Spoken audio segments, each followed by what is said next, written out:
When my son told me I wasn't welcome in his house for Christmas, in front of his wife and her in-laws, I smiled quietly, then went home, called my lawyer, and by New Year, their bank accounts were frozen. A true story from New York City, New York. Betrayal had to be punished. Justice had to be restored. You won't believe what I did next. My name is Harold. I'm 72 years old, a retired hardware store owner who kept his own books for 30 years. Numbers are honest. People learn to be. This is my story. A true story of family betrayal and noble revenge. I remember the room like a photograph. Warm lights, cinnamon, a glittering tree, laughter I wasn't invited to own. The snow outside threw soft light against the window panes. Inside, time slowed on the edge of a sentence. My son David, polished, image-conscious, took a careful breath. His mouth formed a kindness that had no home for me. "Dad," David said, measuring every syllable, "I think it's better if you stay home this year." My daughter-in-law Rebecca, poised, calculating, stared at her glass as if truth was printed in the ice. Her smile was shiny and distant. My granddaughter Emma, 12, sharp, but lately distant, tightened her grip on a toy. My grandson Luke, 9, kind, watchful, looked at me like a boy who just saw a door close. I didn't shout. I didn't beg. I smiled the way an old stone holds the weather, without moving. "Of course," I said, and I meant nothing by it. My neighbor Nora had stopped by earlier with cookies. My neighbor Walt joked about the snow. From the staircase, voices drifted. Some polite, some amused, some careful enough to cut. When you are being erased, you hear the scissors. I set my empty cup on a coaster I once carved. The tree lights flickered red and gold across faces that avoided mine. I breathed, nodded, and let David's sentence fall between us like a curtain. I put on my coat. "It was good to see you," I said. No one stopped me, not even the clock. Snow angled into the headlights as I drove home through a city pretending to be a postcard. Behind each lit window, families leaned closer. I passed them like a ghost with good tires. The radio murmured carols. I turned it down until it was memory. At my house, the heat ticked awake. I set my keys in the bowl Margaret chose years ago. Margaret, my late wife, patient, stubborn, used to knit in the chair by the window. The chair looked at me. The chair knew. I boiled water and watched the kettle pour its breath against the glass. My reflection hovered in the dark pane.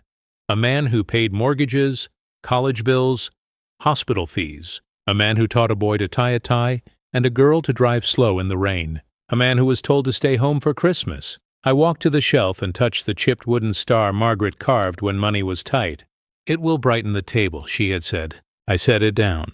The table stayed dim. My phone buzzed with a message from a friend. A photo of a crowded living room. Kids underfoot. A turkey too big. I replied with a thumbs up and put the phone face down. I sat quietly for a long time. The clock performed its small duty. I thought about David's voice. Respectful, rehearsed. About Rebecca's stillness, not fear, calculation. About Emma and Luke, their eyes pinging between old and new loyalties. When you are erased, the first thing you lose is noise. The second is the map home. Something took root.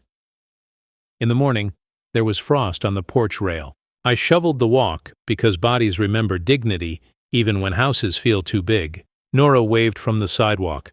The wave people use when they hear a rumor they don't want to carry. Walt nodded, eyes careful. I called David. I chose the voice a father uses when the child is already taller. "Can we talk about yesterday?" I asked. "There's nothing to talk about," David said, smooth as a brochure. "It's just better if you respect our boundaries." Boundaries. The word clicked in my ear like a latch. "I thought Christmas was for the family," I said. "It's different now," he replied. "You know how things are. We just need space. When a son says we, he is telling you who holds the pen." "I understand," I said, and let the silence carry its own verdict. He hung up first. Gentlemen always do. I decided to unlock something larger. Not his door, his confidence. Tonight, I'd redraw the map with a pen Banks respect. At the grocery store, I met Rebecca in the holiday aisle. Ribbons, tins, sugar dust in the air. "Oh, hello," she said. "We'll miss you this year." I hadn't realized anyone would notice, I said. Her perfume was expensive and gone in 3 steps. On the way out, I passed Michael. Rebecca's brother, the friendliest kind of stranger. He started to speak, then remembered his part and swallowed it. I went home and sat by the ledger drawer. I touched the handles. My father used to say, "Watch quietly. Knowledge is power." I opened the drawer. Bank statements, old ledgers, receipts. The past keeps better records than people. Sometimes a wound wants a story. Sometimes it wants a plan. If you're listening now, stay with me. This isn't just my story. If it speaks to you, please like, share, comment, and subscribe so someone else can hear it. Tell me where you're listening, over morning coffee or late at night. Now, this is where my plan begins. I laid out the documents like place settings, dates to the left, amounts to the right, names centered where guilt usually sits. In the accounts, small transfers flitted like sparrows, easy to miss unless you love birds. One name I didn't recognize repeated in neat, quiet loops. The pattern tucked itself behind innocuous labels, the way shame hides under family business. I wrote them down. Times, sums, who signed. I kept the pen moving until the page looked like a confession someone forgot to say out loud. I called Aaron, my lawyer, measured, alert. "I need a review," I said. "Quick or thorough?" he asked. "Thorough," I said, "and quiet." He listened, then said, "If you're a trustee or grantor on any of these, we can initiate a compliance review. No fireworks. Just process." "Good," I said. "Prepare what's needed. I'm grantor and co-trustee on the family trust. When I ask, custodians log it. Before dinner, I visited the bank. The clerk, Lila, procedural, kind by habit, looked at her screen. "There's a pending change on file," she said. "We'll need to verify authorization." "Then verify," I replied. "Note my request in writing." She typed, printed, stamped. The printer's rhythm steadied my hands. On the way out, my cousin Henry messaged a photo from a summer barbecue. David laughing, a bank stub visible on the picnic table. "Funny what ends up in pictures," Henry wrote. Funny indeed. I pinned the photo to the page where the unknown name lived. The snow stopped. The city exhaled. Anger burns fast. Patience builds furniture. I sharpened a pencil and labeled a fresh folder. Reckoning? A day passed. 2. Waiting is the oldest discipline I own. Word traveled the way it always does, through people who love the sound of knowing. Nora mentioned seeing Rebecca rushing from a bank with a face like a deadline. Walt said Michael bragged at the gym about streamlining family accounts. Streamlining is a knife that is learned to spell. Aaron called. "We've initiated a forensic review," he said. "Expect automatic holds if discrepancies flag. It's not personal. It's protocol." "Protocol is fine," I said. Personal got us here. That evening, an email arrived. Subject line: compliance. My finger hovered over the trackpad. One word would starve their holiday if I pressed it. Restricted. I made tea first. Revenge tastes better when it isn't rushed. Then I opened it. Pending verification, certain disbursements are restricted, it read. The message was dry, the way winter air stings without smell. I forwarded it to Aaron. He replied in minutes. "Good. Stay still. Silence produces better echoes." I thought about Emma and Luke, how children are choreographers of truth without meaning to be. They'd press their hands to my coat. They used to laugh at my bad turkey joke. I saw Emma watch me watch David last night, the math of loyalty in her eyes. The printer spit out the email. I placed it under the barbecue photo. 2 new envelopes arrived the next day. Different banks, identical tone. Activity temporarily suspended pending verification. The third came with the evening mail. Measures, not music.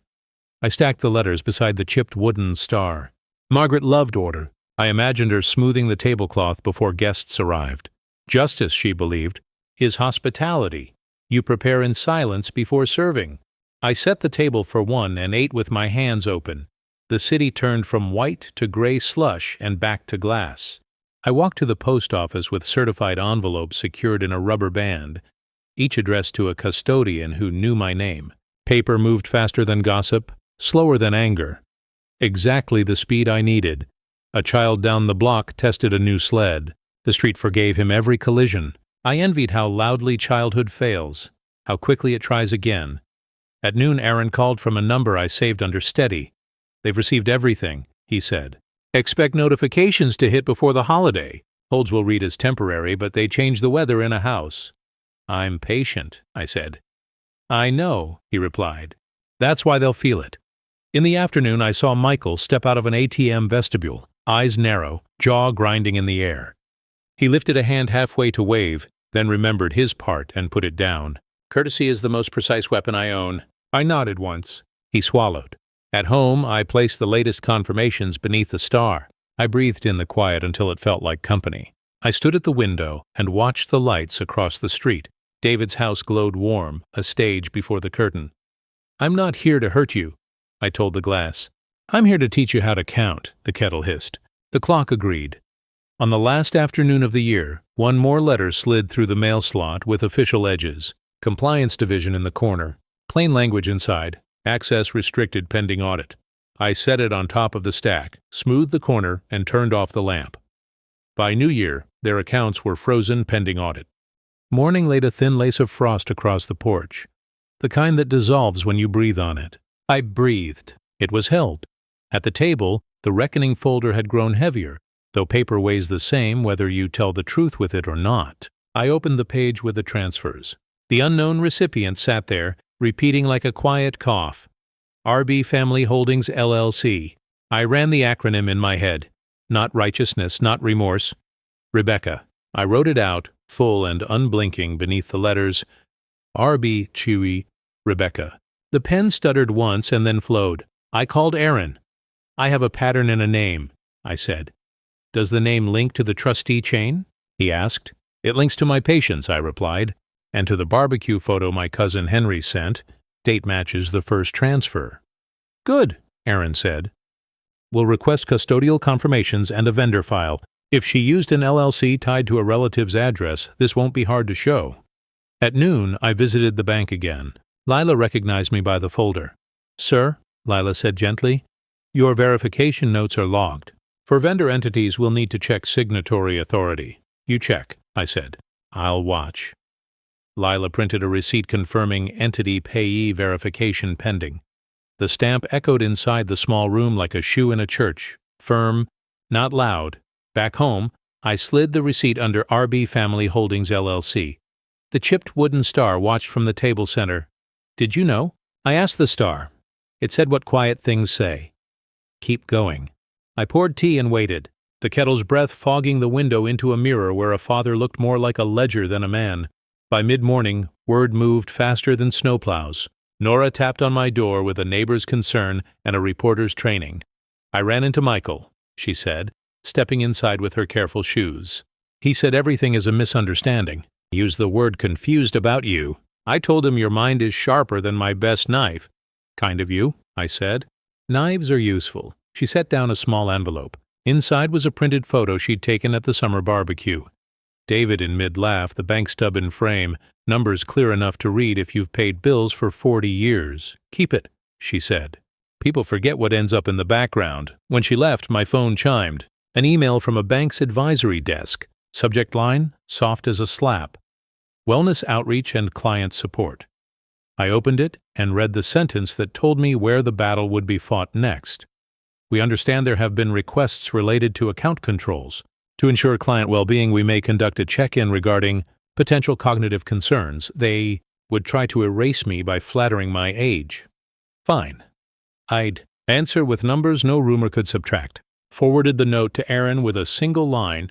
They're aiming at capacity. He replied, then we aim at paper. Send driver's license. Last 3 years of tax filings, and the operating agreement establishing you as grantor and co-trustee. I'll schedule a neutral evaluation with your physician and request a third-party fiduciary review. They won't like the sunlight. I place the wellness outreach letter beneath the barbecue photo. Confusion is a story people tell when the facts are inconvenient, I said to the room. The room did not argue. The clock took another lap around its face. I took one around the block, came back, and sharpened a pencil until it balanced like a thin blade. The next morning tasted like metal, that gray flavor cities get when something official is about to happen. I ironed a fresh shirt for no one, put the reckoning folder in my arm, and walked to the bus stop. Old men on buses are invisible until they decide not to be. Aaron met me in his office where the blinds cut the light into obedient pieces. Here's our plan, he said, sliding a checklist forward. 1. Send a formal notice of trustee concern to custodians. 2.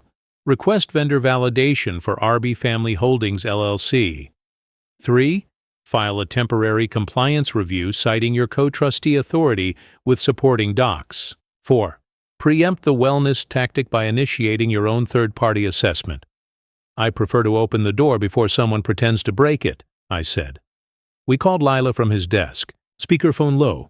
Entity pay verification is still pending, she said, but I can confirm an internal note.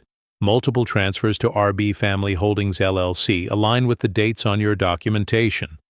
Thank you, I replied. Please add that I request full read-only access to all trustee activity logs. Aaron nodded a small approval. He lived on small approvals, so do good bridges and good cases. On the way home, I stopped by the clinic for the capacity assessment he'd arranged. The physician asked simple questions and more complicated ones. He handed me 3 words to remember and 3 tasks to do. Your recall is intact, he said. Your arithmetic is quicker than mine. Good. Let them test my memory. I remember every dollar that forgot where it came from. Outside, I laughed once in the cold. Arithmetic has always been a form of prayer for me. Numbers face the same direction.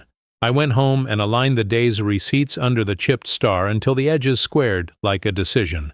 That night, the neighborhood rehearsed its favorite play, Whispers at the Edge of Kindness. In line at the bakery, I heard Rebecca tell a friend that it's all been reviewed. At the cafe, I caught David on a call, the tone people use when they're selling a bridge. If anyone asks, he said to whoever he trusted today, it was just a rebalancing. Dad signed years ago. He doesn't remember. I stepped outside before my hands could say anything my mouth would regret. Back at my table, I spread the transfers again, left to right, like a horizon. Something snagged in my eye where the numbers should have flowed. A statement line was gone. Not wrong, missing. The space where it belonged sat there like a pulled tooth. I searched the pile. I reprinted from the portal. The portal refused like a cat. Access error glared at me in a polite font. Missing pages don't vanish.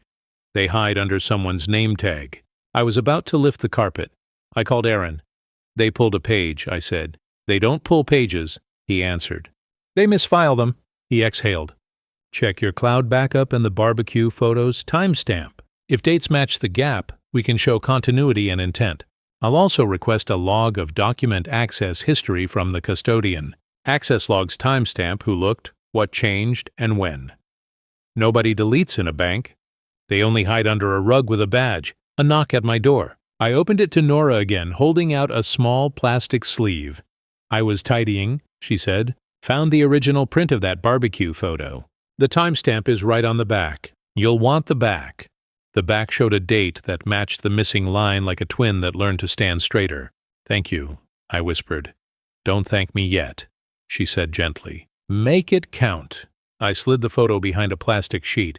The folder clicked when it closed, the sound a diary makes when it stops being private. By afternoon, my phone rang with a voice that spelled its name in capital letters, Custodian Services. I put it on speaker and let the room listen. Sir, the agent said, neutral as marble. We're calling to inform you of a trustee modification request filed this morning. It proposes temporary suspension of your co-trustee privileges pending a wellness evaluation. There it was. They were not satisfied with calling me confused. They wanted my pen. They forgot I owned the paper. One objection. And the room temperature changed. I looked at the chipped wooden star and answered slowly. I initiated my own evaluation yesterday. The physician's report is en route to Aaron and will be forwarded to your office within the hour. As for the modification request, please note my formal objection and attach the following: grantor documents, operating agreement, and the entity payee inquiry on RB Family Holdings LLC. A pause on the line. Paper moves slower than doubt but faster than rumor. We have your objection, the agent said. Please be aware that until the review concludes, any disbursements to RB Family Holdings LLC are paused. Say that again, I said. Disbursements to RB Family Holdings LLC are pending. The room grew 2 inches taller. After the call, Aaron texted, they tried to sideline you. It triggered broader scrutiny. Good. Send me your physician's letter the moment it arrives. I replied, on its way. Prepare the next step. I printed the call log summary, 3 copies. One went under RB Family Holdings LLC, one under Wellness Outreach, one under Trustee Modification. Outside, I saw David crossing to his car, phone to his ear, jaw working like he was chewing ice. He didn't look up. I didn't wave. I set the kettle on, steady as a metronome, and pulled out a fresh page labeled Dinner. Under it, I wrote, "If they tried to take my pen, I'll set the table myself." By late afternoon, the weather thawed into a dirty sheen that made sidewalks look like they'd been polished for a party no one wanted. Outside my window, the neighborhood choreography shifted. Rebecca hurried down the steps, phone pressed to her cheek like a splint. She stopped at the curb, tried another call, then another. The rhythm of refusal has a shape. Call, flinch, pace, swallow. I made tea and waited for the kettle to exhale. The reckoning folder sat open to RB Family Holdings LLC.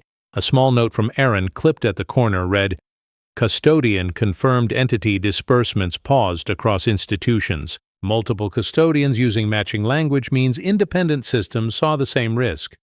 It was a sentence written in frost. Quiet, unmistakable. At the boutique on the avenue, Nora later told me, Rebecca placed a coat on the counter and handed over a card with a smile that assumed, yes. The machine piped its tiny refusal. Once, twice. The first no always echoes the loudest. Tonight their house would learn how silence carries. "Try another?" the clerk asked. "It's a system thing," Rebecca said, smiling too hard. "System things don't make cheeks go that pale." Nora's voice dropped to the register of a secret. People heard. At the cafe, David sat with Michael in that corner where men practice not lying to each other. I took the table by the window and watched the snow melt run along the curb like a slow headline. "You should have waited," Michael said quietly. "Dad's bluffing," David muttered. "It'll lift." "Bluffs don't call compliance," Michael replied. "Bluffs don't get physicians." I sipped, set down the cup, and left before they looked up. It is a kindness to let a man hear the floorboards creak before the roof gives. Back home, I placed Nora's note beneath RB Family Holdings LLC and underlined one word: visible. Revenge is a whisper until it becomes a window. Let me pause for a moment. If you've stayed with me this far, you feel this betrayal as I do. Would you forgive or fight back? Tell me in the comments. And while you're here, like, subscribe, and share this with someone who believes family should be unbreakable. What comes next will change everything. The neighborhood is a nervous system. Touch one nerve and the whole block twitches. The next morning, Walt leaned over my fence with newspaper breath. "Harold," he said. I ran into Pastor Gregory outside the community hall. "He asked after you, said he heard there's tension." "Rumors buy themselves shoes," I replied. Walt nodded toward David's house. "He's not walking as tall." At the pharmacy, Lila was off shift, shopping for toothpaste like a person who doesn't stamp truth for a living. She saw me and hesitated, loyalty and policy jostling. "I can't say much," Lila whispered. "But you were right to ask for logs. The system sent notices to 3 custodians. Same phrasing." "Thank you for nothing you said," I answered. We smiled like conspirators who never met. Near the school, Emma and Luke waited for pickup. I kept to the far side of the street and lifted a hand. Emma lifted hers back, small, uncertain. Luke's smile tried to bloom, then remembered the weather. It hurts remembering. But hurt tells the truth. Children don't choose civil wars. They are drafted. At lunchtime, I passed the deli. The owner, Manny, leaned out. "Harold, got that turkey you like?" "Maybe tomorrow," I said. He nodded toward the back. "Tell your boy to square up. People talk." "I know," I said. "Let them." On my table, I laid out a new sheet. Exposure plan. Not spectacle. Sequence. Tomorrow, the truth wouldn't shout. It would arrive with a timestamp, a login trail, and a chair no one could avoid. Confirm vendor tie from public registry. Speakerphone with Aaron for one line only. Holds remain in effect pending verification. Place barbecue photo. Timestamp visible. Show document access history printout. Invite David and Rebecca to answer. Without shouting. Without escape, I looked at the chipped wooden star. "You set the table," I said. "I'll tell the truth." By evening, the spin began in earnest. David posted a photo of the tree with a caption about new traditions and healthy boundaries, the kind of phrases that fit any size of wrongdoing if you buy elastic. Friends hearted it like aspirin. I scrolled, then set the phone face down. I don't argue with wallpaper. A direct message arrived from David. We can talk when you're ready to be reasonable. Please stop causing confusion. I typed 3 words. Paper isn't confused. I deleted them. I typed 2. Tomorrow night. Deleted those 2. I sent nothing. A second message came from Rebecca. This is embarrassing. If you love the kids, you wouldn't make it public. I stared at the line for a long time. Public. The word I'd underlined. I clicked my lamp off and sat in the dark until the room offered me the answer it had been holding. The public is not a crowd. The public is a witness. I called Aaron. Tomorrow, I said. Everything's in place, he replied. Do you want deterrence or confession? Both in that order, I said. Then keep it concise. 3 exhibits. 1 procedural line from me. Terms after. I printed the document access history, a series of logins clustered around the missing statement's date, access IDs that wore familiar initials like masks. I added a thin, unlabeled booklet beneath the stack. Terms of repair. The pen lay beside it, asleep like a kind dog. Out the window, Michael paced the sidewalk with a phone to his ear. He looked across the street at my house. He didn't linger. People rarely do when a quiet thing gathers gravity. I turned the lamp back on and wrote 1 line at the top of a blank page. My house. New Year. I wrote the invitations by hand because handwriting remembers what typing forgets. Each card said the same. New Year's dinner, my house, 7 p.m. We will begin with truth. They thought it was an invitation. It was a verdict with appetizers. I delivered David's and Rebecca's myself. I placed theirs in the mailbox, then stepped back and rang the bell. David opened the door with an expression that wanted to be gracious and landed on tiredness. This is unnecessary, he said. Then nothing will happen, I replied. You'll eat, you'll leave, and tomorrow will look like yesterday. He took the card as if it were heavier than paper. Rebecca appeared behind him. I read the line aloud. We will begin with truth, and laughed once. You don't get to define that word, she said. I don't, I answered. Truth does. Down the block, I handed a card to Nora. You were at the barbecue, I said. If you wish to come as a neighbor, come. If you wish to decline, decline. No speeches. I'll bring a pie, she said. The kind that makes people quiet. At home, I set the table for the number of people I loved, -1 who would not come again. Margaret's chair at the head, her chipped wooden star in the center like a lighthouse that knows all the rocks by name. The afternoon mail coughed up a final notice from a custodian. Entity disbursements pending independent review. Simple words, blunt instruments. I placed it beneath the RB Family Holdings LLC. I called Aaron once more. Tomorrow at 7, I said. I'll be on speaker, he replied. 1 sentence only. Then you lead. I polished the fork tines until my reflection steadied inside them. No one prepares a table carefully if they plan to throw it. New Year's Eve arrived dressed like forgiveness and behaving like a deadline. I opened the windows to let out stale air and let in the city's practice for celebration. Car horns rehearsing, distant laughter tuning itself to midnight. In my kitchen, the kettle hummed a small hymn while the oven warmed slowly. I laid out the 3 exhibits on the sideboard in a straight sermon. Exhibit A. Barbecue photo. Timestamp forward exhibit. B. RB Family Holdings.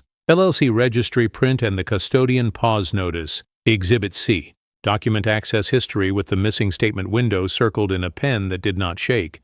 Beside them, I placed the terms of repair. 1 page, 4 points, no adjectives. A pen rested on top like a landing bird. I set my phone where Aaron would live for 1 sentence, and then returned to silence. I ironed the tablecloth Margaret always smoothed with the flat of her hand. The chipped wooden star took the center, its scar catching a square of winter sun. I set 2 empty plates at the end for Emma and Luke. Not because I expected them to eat before the adults had learned their lesson, but because children should see where they're invited. The clock marched its small parade around the face. I breathed with it. I checked the door, the chairs, and the water glasses. I checked the folder I've carried through this winter, and found it had turned into a different object while I wasn't looking.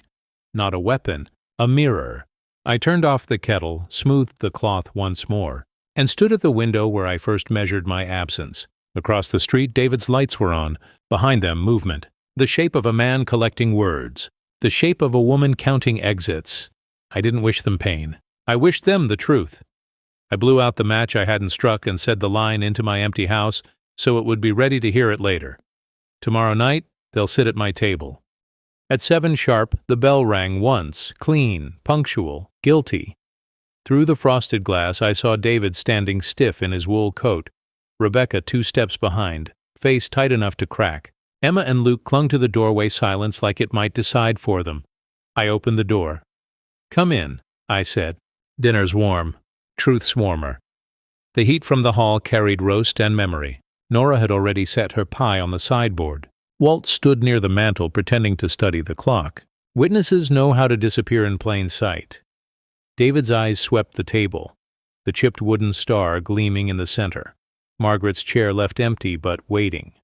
"You invited them?" he asked, motioning toward the neighbors. "I invited the truth," I said. "It asked for witnesses." He looked at Rebecca. She looked at the floor. Emma traced her finger along the rim of her glass. Luke stared at the star. I gestured to the seats. "We'll eat after we speak." The clock marked the pause between pride and consequence. In the stillness, the kettle hissed its familiar approval from the kitchen. When they sat, the table sighed, old wood knowing this weight. I took my chair, the same one I'd left empty last Christmas, and said, "Last year I was not welcome at your table. This year, you'll learn why." I opened the reckoning folder with the steadiness of a priest lifting a book. 3 pages faced the room like mirrors that had grown teeth. "Exhibit A?" I said, laying the barbecue photo where sunlight touched it. Date, July 23rd, the stub that bought the silence. Exhibit B, the registry print, RB Family Holdings, LLC, Rebecca's handwriting on the signatory line. Exhibit C, the document access history, the missing page framed in the neat red circle of their login time. David's lips parted. Sound arrived late. "Dad, this isn't—" I raised my hand. "Let the lawyer speak first." I set the phone down like a gavel. 1 sentence, and the room would learn which side of the table the law had chosen. The phone on the table lit up. Aaron's voice came through, calm as a metronome. "For the record," he said, "custodian confirmation. All transfers to RB Family Holdings, LLC remain paused, pending verification. Authority of co-trustee Harold Bennett confirmed as active." The line clicked quiet again. Rebecca blinked hard, the kind of blink people use to hide panic. "You went through our accounts," she whispered. "You went through my life," I answered. The words landed flat, not sharp, the way truth lands when it has already been sharpened in private. I looked at the children. "Emma, Luke, do you know why your parents look afraid?" They didn't answer. Children are mirrors that protect. I nodded. "You will someday. Tonight, remember this sound. The silence people make when the truth arrives on paper." The clock ticked once.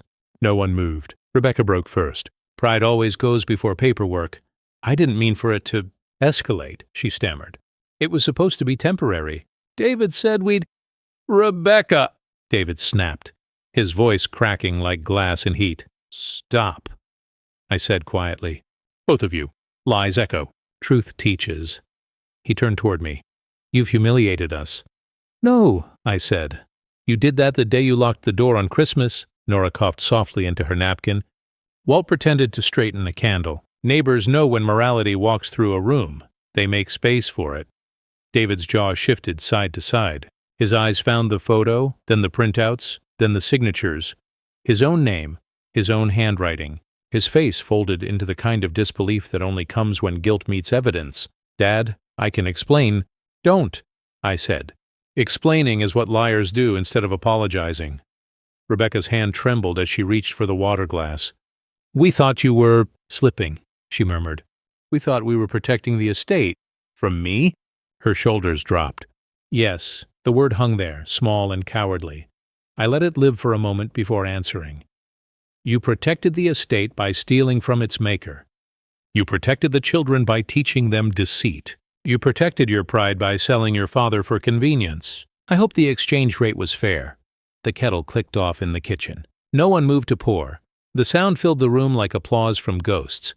I slid the final page across the table. "This," I said, "is the terms of repair." 4 lines. No adjectives. No mercy disguised as kindness. Full restitution of all diverted funds within 12 months. Permanent shared transparency, read only.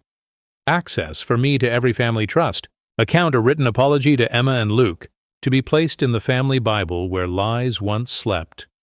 Monthly review with Aaron present. Rebecca stared at the paper. David stared at his reflection in the knife beside it. Sign, I said, and the matter ends here. Refuse, and you'll explain to a judge why your father's audit reads cleaner than your conscience. I watched the pen hover. For a breath, even the kettle held its tongue. This was the last second they would ever own. David's throat worked against silence. Do I get to say anything? Yes, I said. You get to say thank you. He took the pen. It rattled slightly against the page before steadying. He signed. Rebecca hesitated, eyes moving between him, the children, and the witnesses who pretended not to breathe. Then she signed too. The sound of the pen lifting from paper was louder than any apology could have been. I collected both signatures and placed them beneath the chipped wooden star. The scar in the wood caught the candlelight and glowed faintly gold, like approval from someone who'd waited a long time. Justice, I said, is done. Dignity remains. The rest is up to you. The air changed. Not lighter, not heavier, just real again. Emma leaned forward, eyes wet. Luke whispered something to her that sounded like relief, learning its first word. David tried to meet my gaze and failed. The shame in his posture was an education his money never gave him. I don't expect you to forgive me, he said. Then you'll be surprised, I answered. He blinked, confused. Forgiveness isn't forgetting, I continued. It's choosing not to let rot define the tree. I forgive you because I will not live with your mistake. Rebecca wiped her cheek with the back of her hand. Why now? She asked softly. Because vengeance ends where the lesson begins, I said. And tonight, the children learned which is stronger. I turned to Emma and Luke. You'll remember the papers. You'll remember the quiet. But remember this most. Family isn't who invites you to dinner. It's who keeps the chair ready when you return. Nora placed her napkin on the table. A quiet benediction. Walt nodded once, eyes damp. I rose, collected the terms of repair, and slid them into the folder marked Reckoning. Then, deliberately, I crossed out the word with one clean line and wrote repair above it. If you believe love, respect, and dignity are stronger than greed, pride, and betrayal, share this story. If it touched you, or made you think about family, choices, or second chances, please like, subscribe, and share your story in the comments. I read every comment. Thank you for listening. Eat, I said. The food's getting cold. Plates filled slowly. Conversation returned in fragments. The star at the table's center glowed steady, as if Margaret had struck a match in heaven and left it burning just long enough to see we'd finally learned how to sit together. Later, when the house emptied of witnesses and apology, I washed the dishes alone. The sound of running water stitched the evening shut. From the window, I watched David load his family into their car. Emma turned and waved, small but certain. Luke blew a quick kiss into the cold. Rebecca looked straight ahead, her jaw unclenched for the first time all night. David lingered a second, then mouthed a word through the glass. Thank you. I nodded. Words don't need volume when they're finally honest.